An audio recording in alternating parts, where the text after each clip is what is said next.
எவ்வளவு அவதூறுகள். இந்த கரூர் விஷயத்தை பத்தி ஊருக்கே தெரியும். ஆனா போடு, விஜய் மேல பழிய போடு. என்னடா இவ்வளவு பெரிய ஒரு பழிய தூக்கி விஜய் மேல போட்டாலும் மக்கள் விஜய் கூடவே நிக்கிறாங்க. இது என்னடா அதிசயமா இருக்குது அப்படின்ட்டு அது ட்ரை பண்ணி பார்த்தாங்க. அது மக்கள் கிட்ட எடுபடல. சரி, அடுத்து வேற என்ன பண்ணலாம்? முடக்கு, ஜனநாயகனா முடக்கு. படத்தை முடக்குனா கொஞ்சம் பையன் கொஞ்சம் டிஸ்டர்ப் ஆயிடுவான்.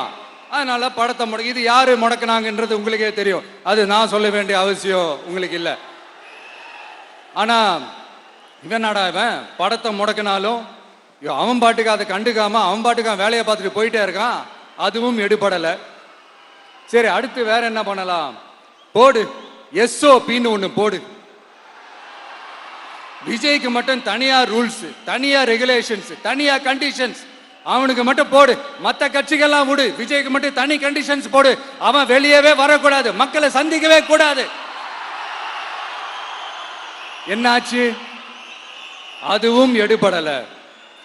சரி, அடுத்து வேற என்ன பண்ணலாம்? நம்மளை சுத்தி இருக்கிறவங்கள வச்சு, அதாவது இத்தனை வருஷமா வெயிட் பண்ணி இப்போ எலெக்ஷனுக்கு 30 நாளைக்கு முன்னாடி கரெக்டா அந்த டைம் பார்த்து ஒரு அவதூறு பரப்ப வேண்டியது. அது என்னன்னு உங்களுக்கே தெரியும். அதுவும் மக்கள் கிட்ட எடுபடல.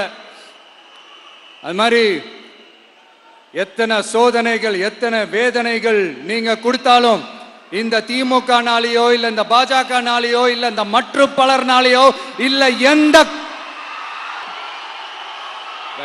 வேற யாராலையும் என்ன மக்கள் கிட்ட இருந்து பிரிக்க முடியாதுன்னு சொல்ல வந்தேன். அதை தான் சொல்ல வந்தேன்.